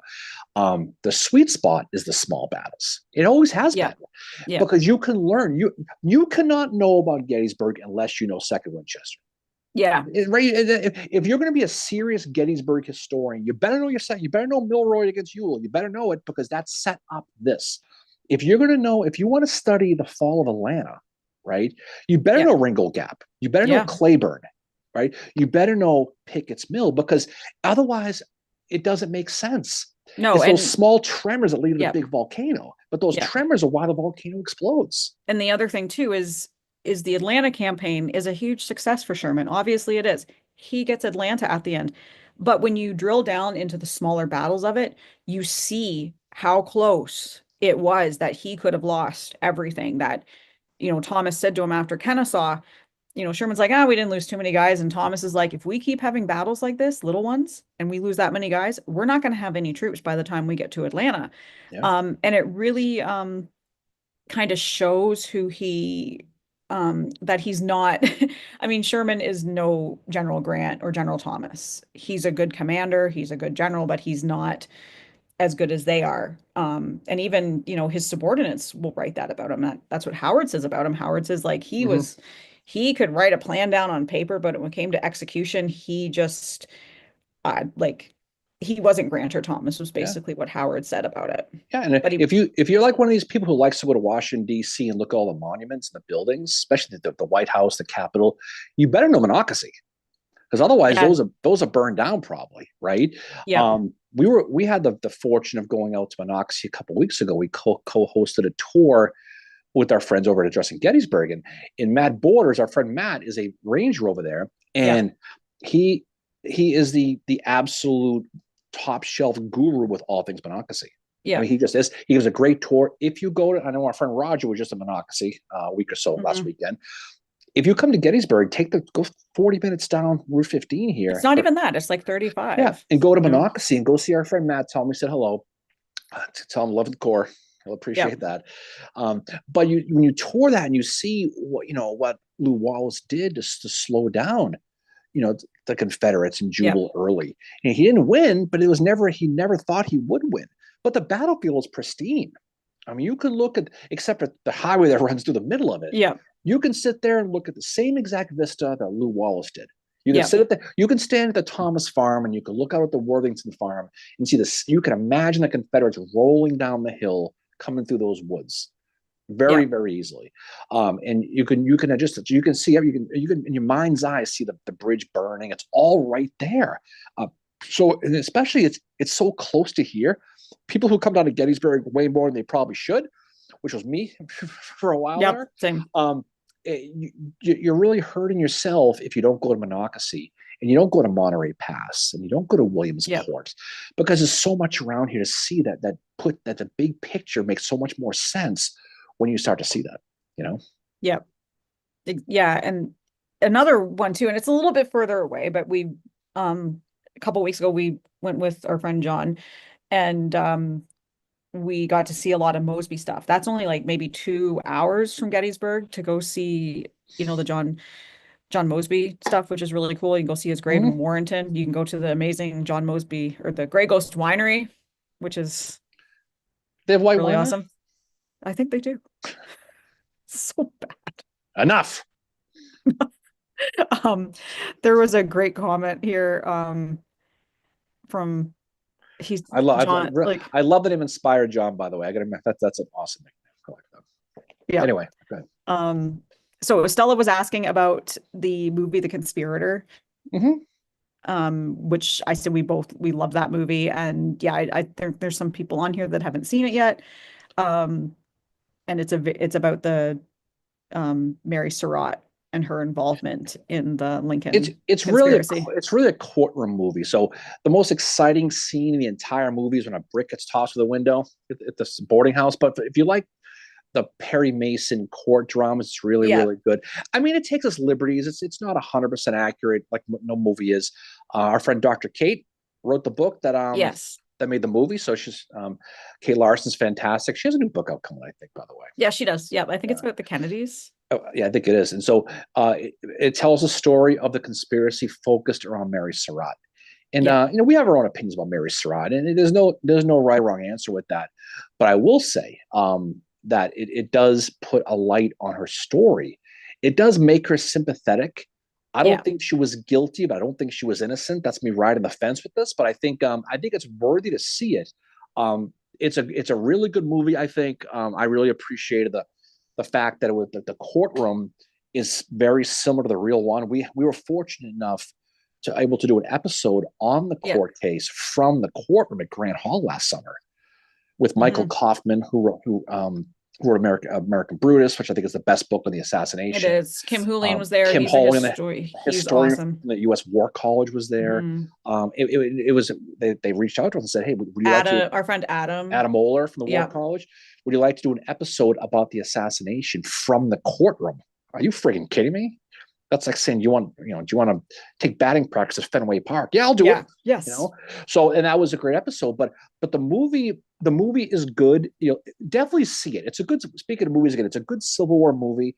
Yeah. There are a couple of things. If you really study the assassination, there's a couple of cringe-worthy scenes in it that just aren't right. Yeah. But it's entertainment, so definitely do it. It's really good. Yeah. Yeah. And no matter your opinion, I know there are a few people on here that said Mary Surratt was guilty. She knew stuff. It's just not known what, like, exactly here's her the level thing. of Here's the thing with involvement. Mary Surratt, and this is why I ride the fence on this. And Kate disagrees with me on this because she thinks she's guilty as hell. Mary Surratt was a lot of things. She was also a busybody in town. She was the chick who went to the supermarket, who sat there and told everyone's business. She was a gossip. I hate those women that do that. If you're going to shoot Abraham Lincoln, are you going to tell Mary Surratt so she can tell everyone in town what you're going to do? Because she would have. That's why I don't think he told her about the assassination. I think she knew about the kidnapping. Yes. And whether or not she felt that the kidnapping was still going to happen after Richmond fell is arguable. And that's always where I get stuck with it. But I just look at modern logic. If I'm gonna shoot the president, I ain't telling my mother. No. I ain't telling my mother anything anyway, but especially that. No, I don't think it would have, like, and I could be totally wrong with it. Maybe she figured it out, but I think she definitely knew something was strange afoot at the Circle K. Yeah. Because the guy the guy that Booth owed the money to for the boat that they rented to cross the Potomac, right? Came looking for the money that night and knocked on Mary Surratt's door and said, "Where's my $2?" Right? And she goes, "They're going to use the boat tonight, so you need to go away." So she knew something was up that night. Whether it was assassin, that's where that's the thing. That's she may have it, but that's why we do history, because you can talk about these things. And I mean, and someone like Samuel Mudd, who I'm sorry, but if the four of them are hanging, he should have been hung as well. Mudd should have gone up the spout too. He was, but he had that's money and he was a why, doctor and he got out of it. Exactly, and that's why I really I'm kind of I go back and forth, and yes, absolutely guilty. What they did was wrong. But just the way they were, like, I think so there were nine judges, including Lew Wallace. Speaking of Lew Wallace, right? And the deal was, if you got 5 votes guilty, you were going to be hanged. And the whole thing was, did you know about the killing or do you just know about the kidnapping? So that's what they got her on. So guys like Samuel Mudd, Michael O'Laughlin, Sam Arnold, those people were part of the kidnapping conspiracy, but not part of the assassination. As far as the government was concerned, so they only got life in prison, which was only 4 years down in Dry Tortuga, so they got let out. But they determined that Surratt knew that he was going to be killed. And that's where I just don't know. And then but the thing about it though is after they convicted her and they were going to execute her, even the justices weren't sure because they petitioned President Johnson now to commute her sentence. So they had a little guilt, a little buyer's remorse here. And they wrote a letter to Johnson, sent it to the White House. Johnson took it and went, flipped it away and stuck it in his drawer and forgot about it. And then when after she was killed, there was a big public outrage. Oh my God, you killed Mary Surratt. He took the paper and went, in the fire you go. I never saw it. Like Shaggy, it wasn't me, right? Wasn't me. That's what he said about it. But that's why people study the assassination ever since. If you ever get a chance to go to Grant Hall, definitely do it. They open it a couple times a year, and we're volunteers there, so maybe we'll do a tour, right? Yeah. But doing the booth assassination tour is following the route from Ford's Theater over the old bridge, going through Surrattsville, down to the Zacchaeus Swamp, the Pine Thicket, all the way to Garrett's Farm, is a mandatory visit because it is a fan. You stop at the Mud House too, because it teaches you so much. What always amazed me about it is how far they got so quickly with him with the broken leg. Because it's bad. It'll take you all day to go there. I know, I did that with some non-Civil War friends a couple of years ago. And even they were like, how friggin' far are we going here? I'm like, well, we're going to go to the end. It's far. Bill Pike says that he spoke with Atzerott's great nephew and he said he's a splitting image of him. Oh, really? Atzerodt was not. This is what loose lips sink ships, right? Atzerodt, he escapes. He chickens out. Yeah. He did know about the murder, but I ain't doing it. I didn't sign up for this. He goes to Germantown, not far away. Yeah. And he starts telling everybody what's going on. And of course, someone rats him out.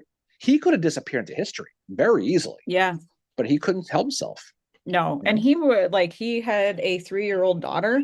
Yeah. And that's why he had signed up to be part of this group. Not for the when Booth was like, well, we're going to assassinate him. Atzerodt was like, I didn't sign up for that. That's, that's not what I signed up for. I signed up to kidnap. And he was doing it to get money for his daughter as well. Not a great reason to do it, but I mean, I think the guy was obviously desperate.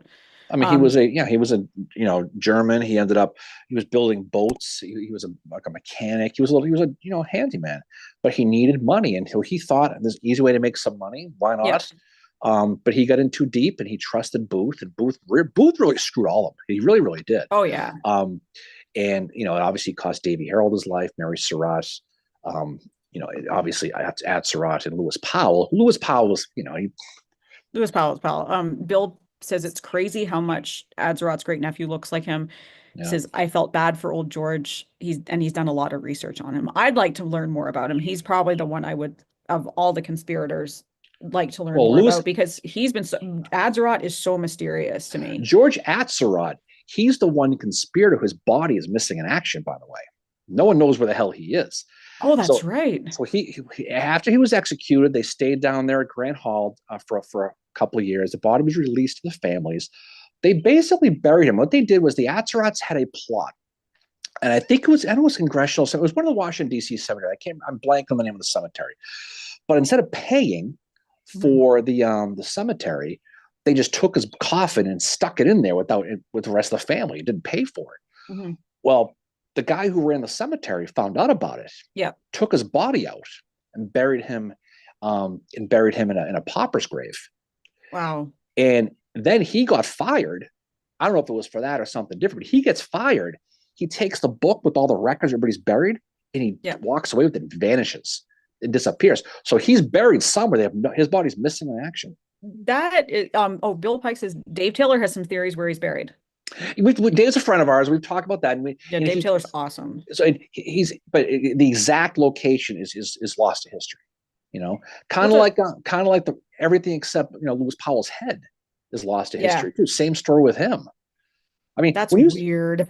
For those who don't know Lewis Powell's story, same deal. He's executed. He's buried. Same deal. They buried him basically in a pauper's grave. Yeah. And like a lot of cemeteries, they needed a land to build houses on, land development. They reached out to the families and said, because they did know where Powell was, and they said, why don't you come and get your family's relative's body? We need to get, but no one answered the call. No one responded to come pick up Lewis Powell's body. So they dug them all up, and the funeral, the guy who ran the cemetery, took his body and just dumped it, but he kept his skull as a souvenir. That's weird. So he ends up, I don't know if he got guilty or what the deal is, if he felt bad. He donated it for the American Medical Museum, which ironically was held at that point where? At Ford's Theater. Yeah. So his body's at Ford's Theater. Finally, during the 1990, whenever Clinton was president, 93, around there. Yep. There was a big deal where they were, the Native Americans wanted all like the old Indian bones. Oh, the repatriation. Right? Yeah. And so they were going through, they sent all the bones to the Smithsonian, including the ones in the military museum. They were going through the skulls and the bones, and they were all marked in the back. And ironically, an intern at the Ford's Theater Museum noticed the back of the skull, the date and the name, realized it was Lewis Powell's skull. Yeah. So now they found his skull. They sent it back to Florida. He's buried with his mother down in Florida now. But the rest of his body is unknown. It's missing. It was just one of those macabre stories if you really follow them all the way through. But these are the stories you will learn on the Booth Escape Tour. Yes. There you go. Darren. Cisco says, I'm keeping the head I call first. So weird. Like, I'm just going to take this as a souvenir. There was somebody put out skull on eBay one time and claimed it was a Gettysburg vet. Remember that? About 5 or 6 years ago? And it wasn't. I don't know why they would want that. I don't know. That's just like, it's like, oh, here, I'm going to keep this for myself. Well, like you always say, just get a shovel, go get one. Why pay for it? You say it all the time. But that's the history of some of these. Well, you want to Dean and Sam Winchester it? I like that show, but I guarantee you go to a cemetery, start digging somebody up, the cops will be there in 5 seconds. Those dudes dug up a lot of graves, and now once till the cops come. Just salted and burned them. And they burned them. I don't know. Maybe it's a great show. Maybe it's not a real show, but no. But you learn these stories and study these stories. It's a human story. It's a fantastic way to kind of learn more and pick up more stuff about it. And I've always been, I kind of cut my teeth historically with the assassination of Lincoln. That's what got me into it. That's what got me into it too. And it grows and grows and grows. But at the end of the day, it's a big part of history. You have to study it. Yeah. Fragile X Factor asked, who was primarily responsible for the investigation, or was it only about the manhunt? Well, I mean, Chris Auger was in charge of the investigation. He was the guy who was based, because they considered Washington, D.C., even though the war wasn't really over because Johnson was still around. They considered it a fort. That's why they charge him militarily. Washington, D.C. is a fort. So Chris Auger, who is the general in charge of Washington, D.C., was the one who was really in charge of it. And it kind of went from there and kind of spun its way through. But that's why they turned into a military investigation. Yeah. It was because of General Auger. Yeah. And he's an interesting fella. Like we say, he's another Jim Dandy, Mary, another one we talk about, right? but you can study these guys and learn all these things, Yeah. James just said salted bones. Yeah, it happens a lot in Supernatural. Oh, yeah. There is a Civil War Supernatural episode where they are dealing with a Confederate ghost, which was interesting. Mm-hmm. And it was a good episode. Oh, that was wait. No, there was no. I can't remember the plot line. I'm like, I'm watching it again, so I'll let you know when I get to it. I think it's season 14 or something like that. But yeah, I might have to just go open the door because the cat is clawing at it. Okay. So I'm just gonna go dark for a second. Dark. The door's right behind you. I guess. Yeah. I'll be right back. You're walking to Michigan or something. Always make it about you. No, but definitely, if you ever get a chance to go in that booth thing, do it, because we're gonna do that again soon. That's a lot of fun to do that. Oh crap, she's back.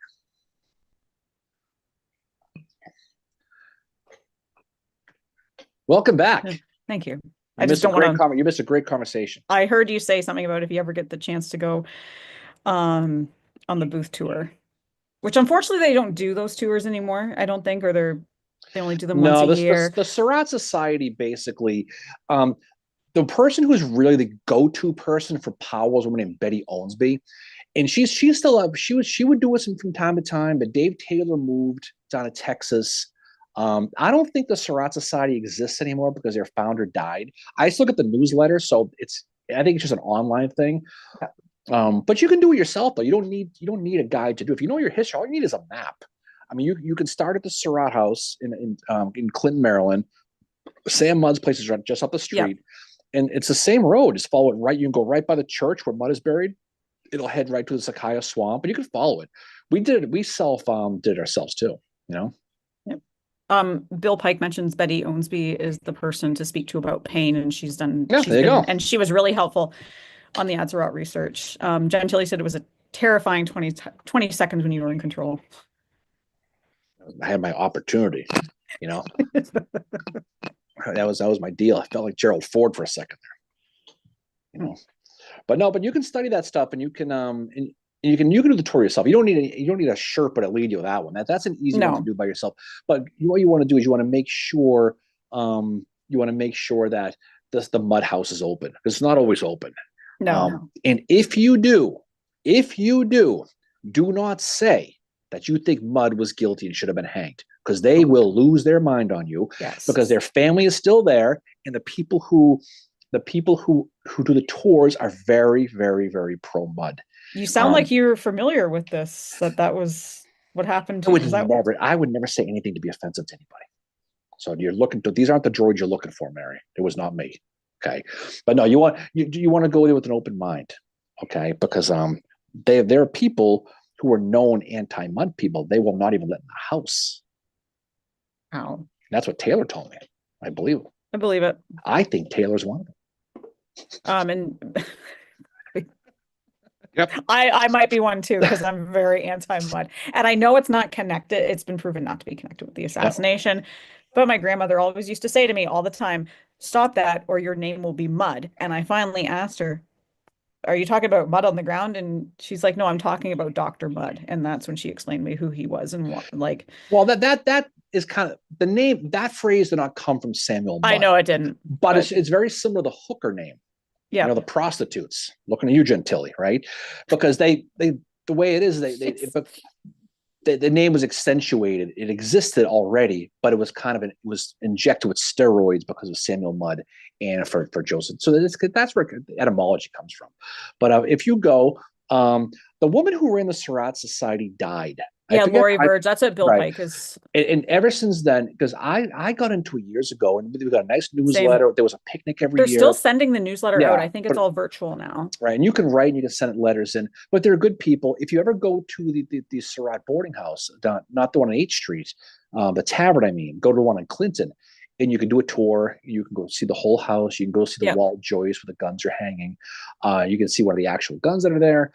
But they're very, very nice. They're happy to see it. There's a nice museum, little gift shop you can get, but you can go and you can study all these people and learn these people. But it's a great tour. It just is. It's a beautiful countryside.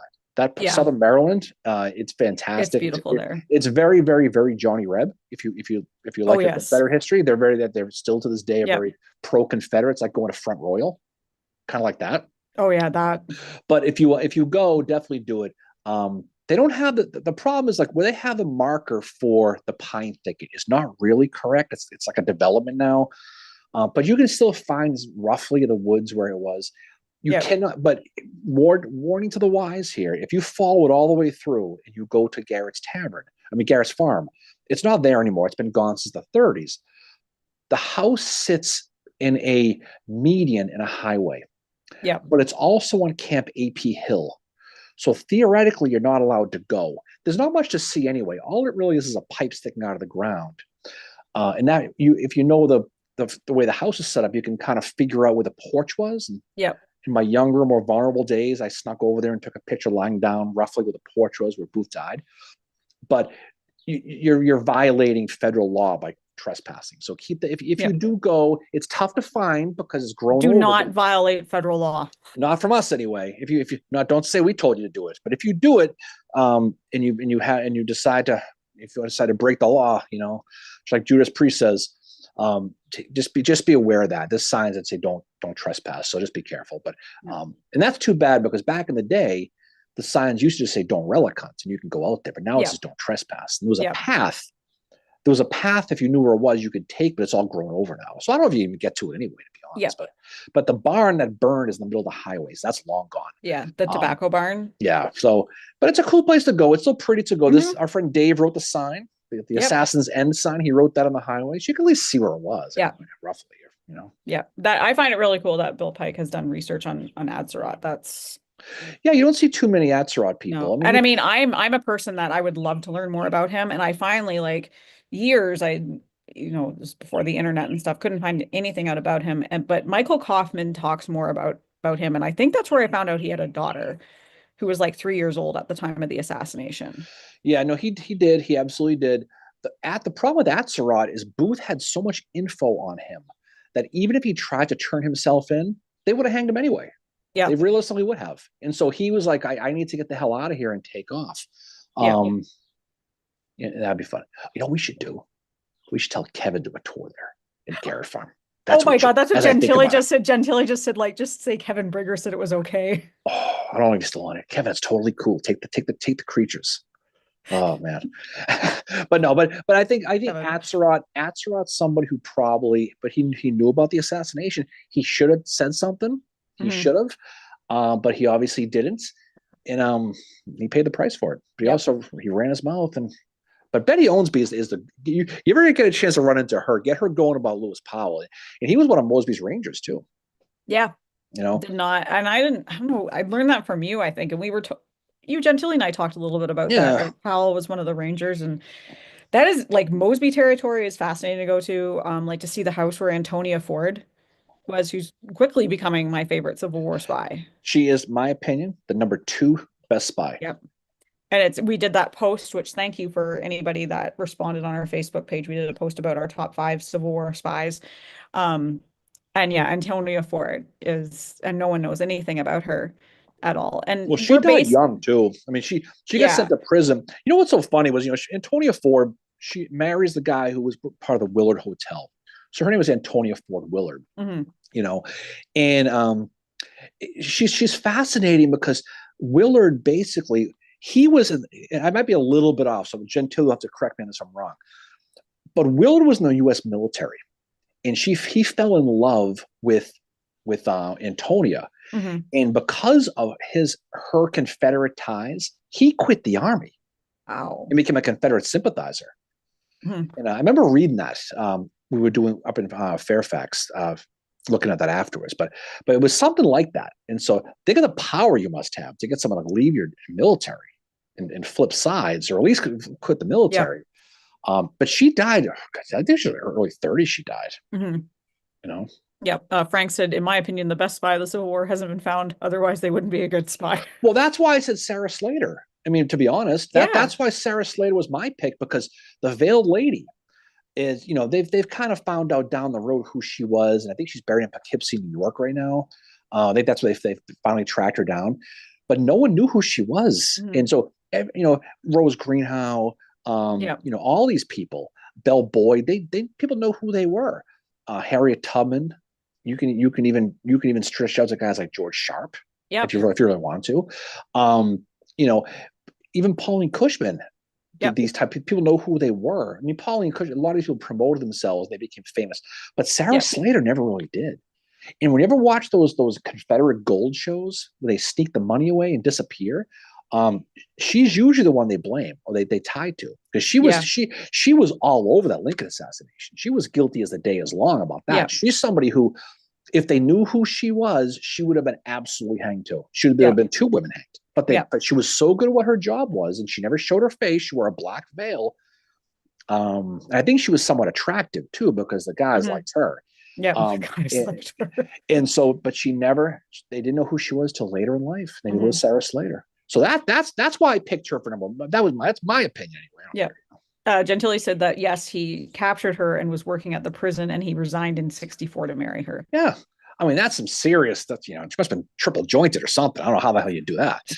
But that's a thing. And so part of the Willard Hotel fame. Pretty cool. But those are some of the great people when you study this war that you kind of stumble upon, who have these really cool stories that you just don't really know. Antonia Ford should be somebody who should be on everyone's list to Yeah. research, especially if you like spies. If you're Yeah. into the spy thing, um, just like Slater, just like all of them, some of them did really promote themselves. Bell Boyd, Pauline Cushman, Oh yeah. people like Yep. that. Look at me, I'm a spy. I did all these great things. Yeah. But the ones who didn't are the ones I like Yeah. because they never took And advantage of it. that makes it tougher to find out about them. And I know James said like Harrison, and I know Caleb had said Harrison as well. Henry Like, Harrison, we did an episode on Harrison, yep. and he's a great one. For some reason, when I put that list together, I was focused on the females. I don't know why I was, but I Hmm. mean, Henry Harrison. I mean, if you had a chance to listen to that one, do it because that's a good one. Because he was somebody who was involved in so much stuff, Yep. and the movie gets him for the most part pretty right with the gold and everything with Longstreet. Hmm. Um, and he was so good at it, he disappeared, and his Yeah. identity wasn't discovered until the 1980s, Yeah. right? After Killer Angels came out, Yeah. Gentili said that Ford's granddaughter married Kermit Roosevelt. Hey, Bert. Don't do that again.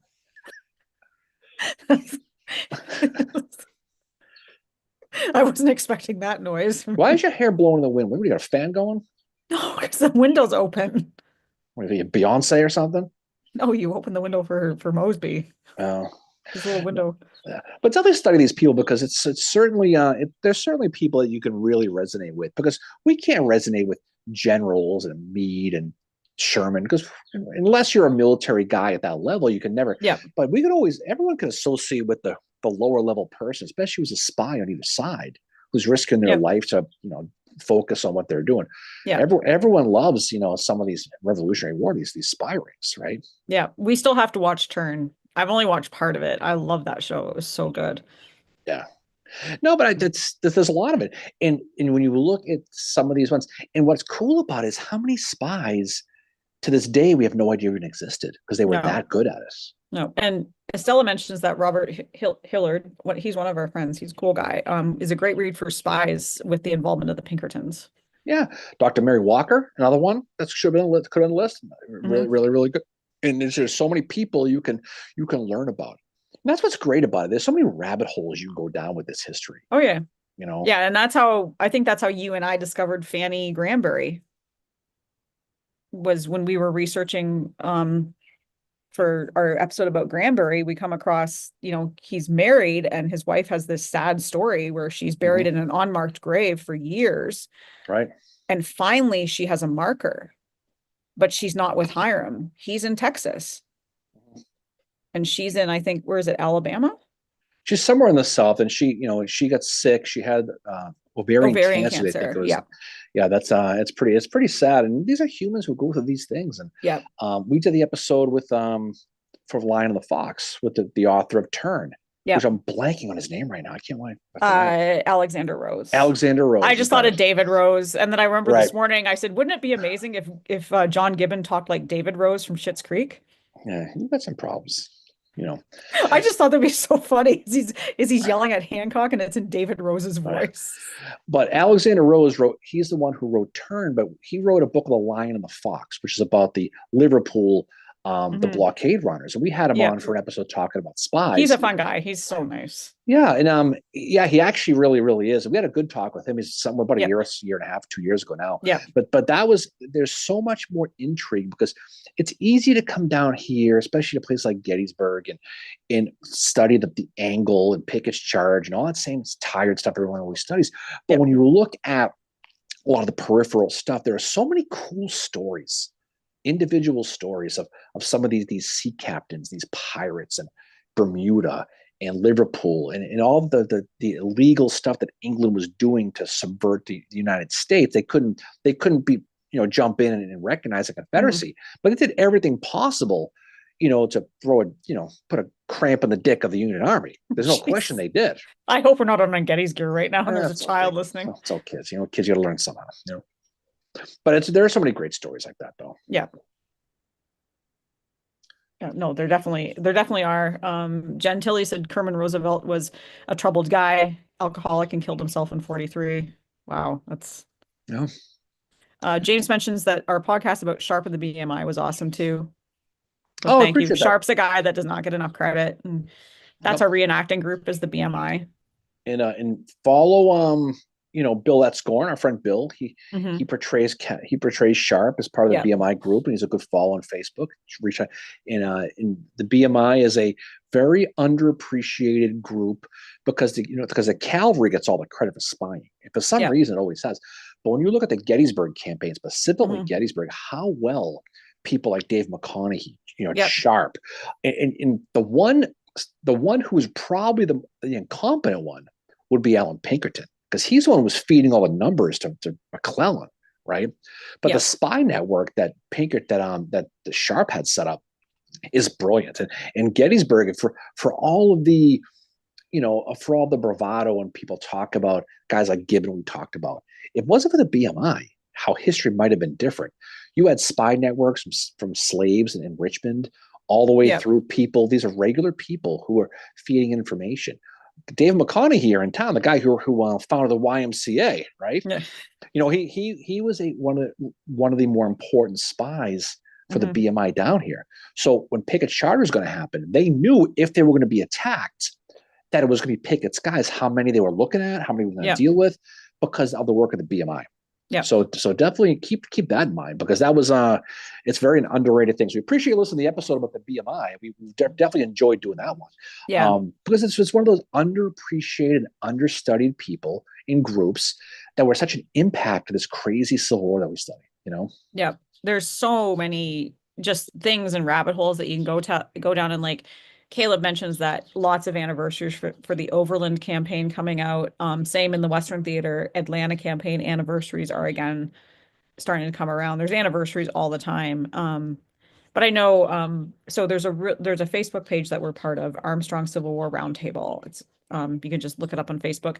They're going to be talking, they've decided to kind of look a little bit more at the Atlanta campaign on their Facebook page, which is pretty cool. So they're going to be doing that. Um, and then was say, Frank, us Red Redemption fans don't like the Pinkertons either. The Pinkertons kind of have a eh.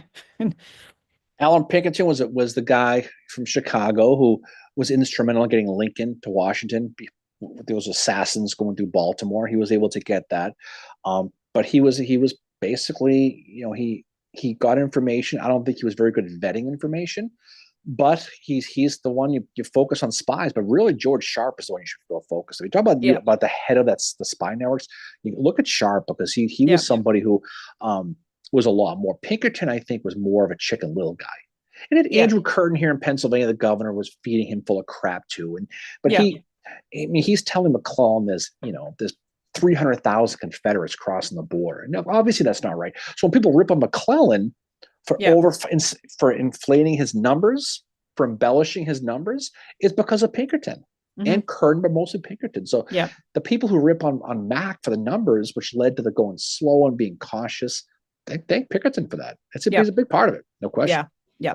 Yeah, exactly. Pinkerton is a huge part of that. And someone said earlier, Pinkerton could not do math. Same with me.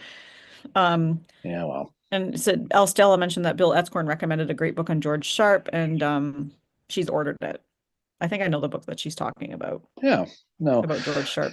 The BMI is a good group. It's a good group to study. It's one, again. It's not the Second Corps. It's not the Iron Brigade. It's not No. it's not it's not the Stonewall Brigade, but it's that second level, that peel the onion level of group who really makes the engine run in a lot of different Yeah. cases. Yeah. Confederates would have loved a group like the BMI, but they had their own group. They had Yeah. their own spy network, but Yeah. a lot of it was the women who were infiltrating the parties in Washington, finding Yeah. out the stuff. But that's the deal. Cisco just said Pinkerton math 2 + 2 = 22. Yeah, he counted the legs and multiplied by 2. No question about that when he saw them. and that's too bad, because unfortunately, because of Pinkerton's his errors, people blame McClellan now. People rip Yeah. on him. If you have 120,000 men and you're hearing that the Confederates have 300,000, whatever he told him, and you're also being told, by the way, little Mac, you Yeah. got to make sure you protect Washington. So don't go Leroy Jenkins here and go into Maryland. Be careful. He tries to feed two masters. So what are you going Yeah. to do? Of course, you're going to be cautious. But then the Yeah. people come out and go, well, I'll tell you about that Mac. You know, he's slow. He's so You're shit. slow. Yep. In my day, we would have gone right in there and Back in taken there, my. Bobby Lee. Yep. You know, but Imagine my surprise. imagine my surprise. Yeah. That's the truth. And it's easy to look at that top level of the comments. People talk about it, but when you read a real good guy to talk to about if you get a chance about McClellan is Tom Clemens. He's a Yeah. historian down in Sharpsburg in Shepherdstown, West Virginia. He's somebody who is on the pro McClellan side. By Yeah. pro McClellan, I mean he doesn't hate him Yeah. for In the way that Stephen Sears does. I mean, right. So, but there's stories behind all this stuff. But you know, you can read this stuff and learn it. But there's a lot more to the McClellan slows thing. And the Yeah. Lost One Order 191 gets so bastardized too. And Oh, I know. but that's why you study history, you learn this stuff. But you always end up having to deal with somebody who you know, like you had it in Maine that day with the Howard thing. You know. Oh yeah, the guy that was like talking over me as well as the docent about how it was Howard, and he'd seen the movie, so he knows what he's talking about. He's like, Hancock saved the day. He had to come in and rescue things from Howard. I'm like, no, it's not really how it happened, but okay. You've But you know clearly what though? read Shara. Good No, for you. right. But you know what though? We said this a million times. History is interpretation. It's not Right. science. Yeah, exactly. Yeah. So if somebody thinks this, if somebody thinks X and somebody thinks Y, doesn't mean they're wrong. It's just how they're interpreted. So you can't go crazy. And what the thing you've got to avoid is the superlatives, right? This Yeah. guy was the best. This guy sucked. This is what happened. This is what didn't. Because you know something, like we talk to people, as you study this and you go on a limb, you are always one primary source being discovered from Yeah. oblivion. Yeah. So if you go out there and you start holding on to these positions of stubbornness like grim death, and you're never going to let it go, Yeah. and then it comes out that you're wrong, well, then what are you going to do? Yeah, Right? exactly. Like you have to, and I mean, there's been stuff That that I've changed my mind you about. end up with your hands on your hips, staring at the sky like Josh Allen in January. That's what happens, right? And you wonder what the hell went wrong again. That's what happens, right? But that's why we do history, is that Yep. when you look at this stuff and you try to make it into a science and you try to make it math, it doesn't work. No, exactly. Yeah, it doesn't. And David Maxwell said Ellsworth ran security on the inaugural express trip to Washington as well. Should also tell you, David, we are drinking Blake's hard cider from Michigan. Yeah. It's really sweet. It's not my favorite. I mean, I'm not a cider person, No, but it's Blake's is good okay. stuff. It's pretty, like, I mean, as far as ciders go, it's probably one of the best I've had. No, I think. that's good. That's good. But no, it's definitely good. But that's the thing about this too, is that we're benefited by our own personalities, where we live and die this stuff. I mean, Yeah. But not there are normals out there who don't. No, exactly. Right? And you have to be, like Estelle said, there's way too much for interpretation. That's why you can't say, oh, that's correct. That's definitely where he was or whatever, right? Like, because there could be, like Batchelder, for instance, like he basically wrote his history of Gettysburg based on accounts of people who were there. And if there was a dispute, I think what he did is he went with like, what are the majority saying about this? Because if the majority are saying it was here, then it was likely here. And if the minority are saying, then it likely was not. I mean, Joshua Chamberlain, when he went to when they dedicated the monument of the 20th of Maine, they said, why do you put the monument here? And he goes, well, this is where the point was. This is where Melcher's flag was. He's like, I don't remember being out here. He's like, well, this is where it happened. He's like, I don't think so. And you have that conflict again with the what's the other one there, with the Hancock wounding site. Yeah, that's the other one that Hancock says it was here. Batchelor says it was here, but you take it with a grain of salt, because when you're here, you're further from the line.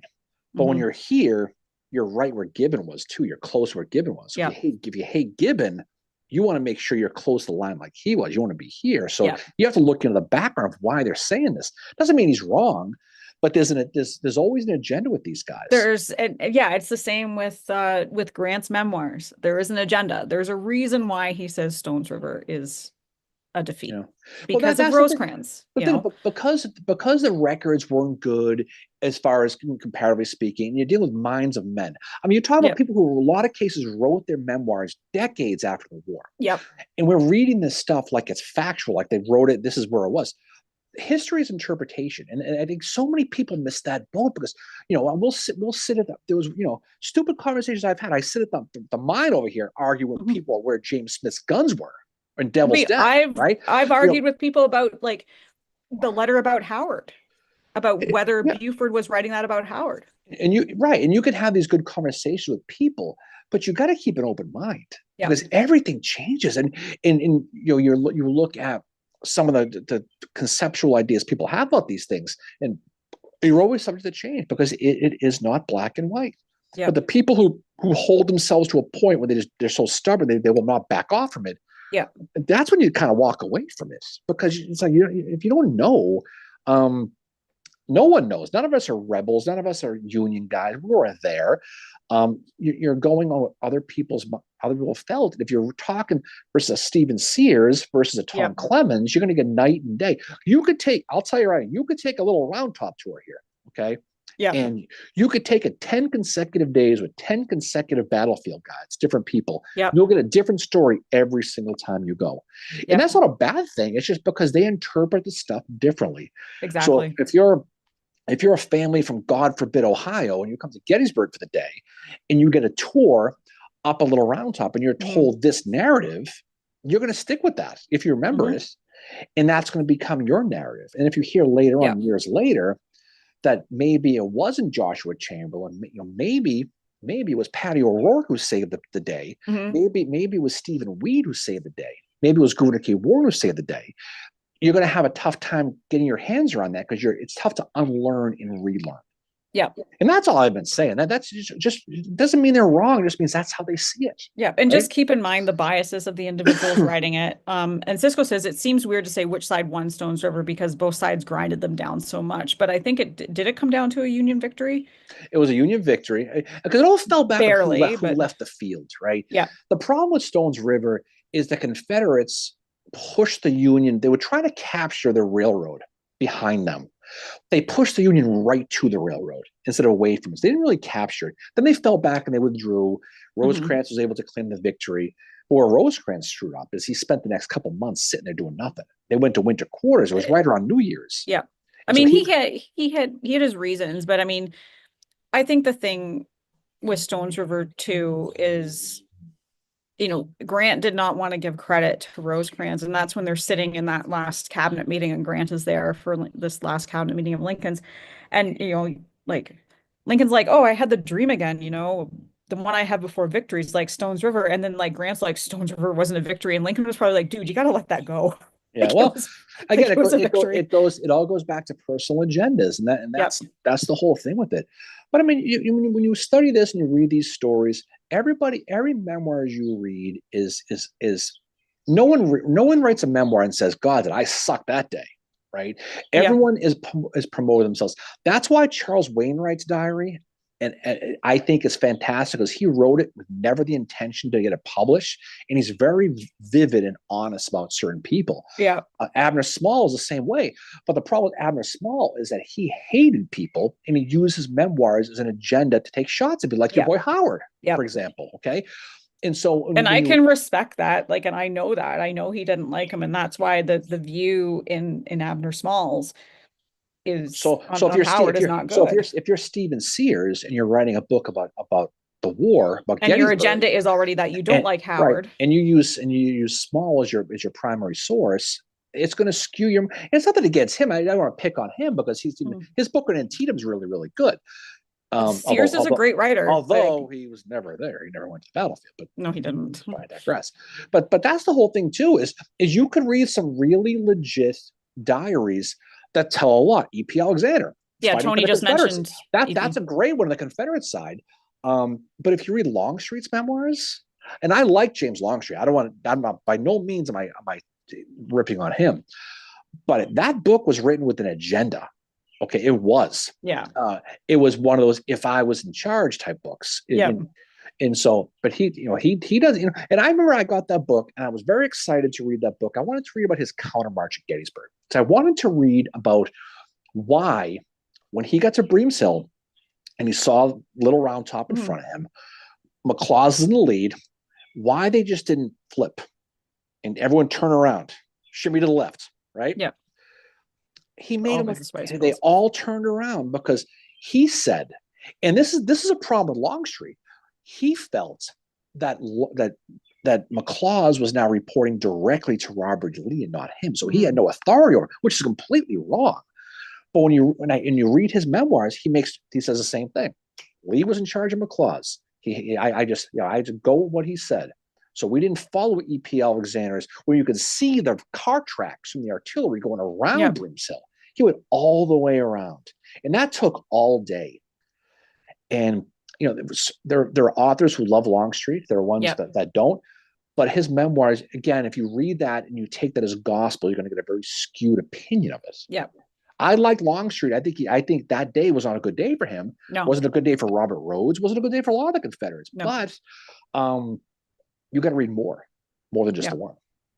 Exactly. Yeah, and that's why, like, I did a project on information literacy when I was in grad school, and it was a session that I would have done for graduate or for undergrad history students. It was like we had to basically make an instruction session, and the one thing I put in it was, I mentioned Grant's memoirs, and I'm like, this is considered the memoirs of the Civil War, and I said, but if this is the only one you read, you are only going to have Grant's opinion and thoughts on the Civil War, and you're going to come away with certain things that might be different from what you read elsewhere. Like Stones River being not a victory, like Lookout Mountain being pure romance, that kind of thing, because he definitely has a bias. It doesn't mean that you can't read him, but you've got to read other stuff too, and interpret what you're reading, and figure out what, as close to the truth as you can get. Absolutely. Well, it's almost 12. We should shut it down pretty soon. I know. Yeah, I was just thinking that. As you sit there with your hair blowing in the wind like you're in a White Snake video. The window's open. I can't help it. It's breezy. It's just funny. I don't have that problem, unfortunately. But all right, so we're gonna jump off. It's went fast. It's went fast today. So we're gonna be doing some episodes here pretty soon. We're gonna have an episode on Francis Barlow coming up with our friend AQ. We're going to be doing an episode on Canadians in the Civil War. Oh my God, here we go with this. Tim Hortons for everybody. Yep. And then we're General Horton. we'll be doing an episode 2 with our friend Bill Etzkorn about Freemasonry in the Civil War too. So we got some stuff coming down the pike. So we'll be doing a roundtable here pretty soon. We've got a lot of stuff, a lot of fun stuff going. So if you haven't listened to the episode, check it out. If not, whatever, sucks, whatever. Okay, no, do whatever you want. But check it out because I think Gibbon is a fascinating guy. Yeah. And again, it's all about personifying these people, trying to get in their heads and learn them as people instead of a red line versus a blue line. So hopefully you get a kick out of it. Let us know. Shoot us a comment if you like it. If you didn't like it, whatever. Yeah. If you like it, tell a friend. If you don't like it, tell your dog. That's all good. You know what I mean? That's how it is. Glowjam said, this is the best of the Civil War podcast. I don't know about that, but thank you. That means a lot to us. I think your efforts in humor, information, presentation, enjoyment, and the YouTube record will be appreciated in the future. Thank you. Appreciate the kind words. We definitely appreciate all of you. So thank you for sticking with us for these 150 episodes and these like silly YouTube live streams that we do on weekends, sometimes in the evenings. James said, thanks. Great discussion. Thanks for spicing things up. See, it's all about the Spice Girls. See, you thought they were gone, Mary. You thought they were gone. I didn't think they were gone. I was telling you last night, they're more Old Spice now, but they're still around. Ew. They're all still around. But no, you just remember, we're all learning. Everyone's learning. Everyone knows everyone knows something different than somebody else's. I mean, everybody knows more than you. It just means that people have different things. Don't anyone tell you that you're wrong.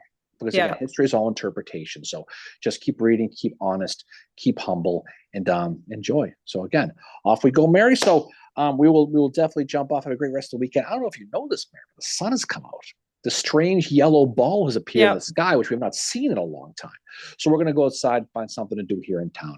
Hopefully you guys do as well. Stay out of trouble. Any final words from you, Fincheru? Or should I say mama? Ew. It's so freaking weird. I just want to say that Hal, who talked about the miniseries early, he says the miniseries is going to be about the 26th Wisconsin, Wilder's Brigade, and the 1st Maine Cavalry. Oh, excellent. That's pretty cool. Inspired John said, my son and I love you guys. Oh, awesome. We appreciate it, man. I love the name Inspired John. That is so cool. That is so good. Yeah. But just, it's history's fun. Enjoy it. Get out there and go and have fun. Read some stuff, have some fun, challenge some people, and be a pain in the ass like Gibbon. Nothing wrong with that. Yep. Nothing wrong with that, you Yep. know. All right. Everybody have a great rest of the week.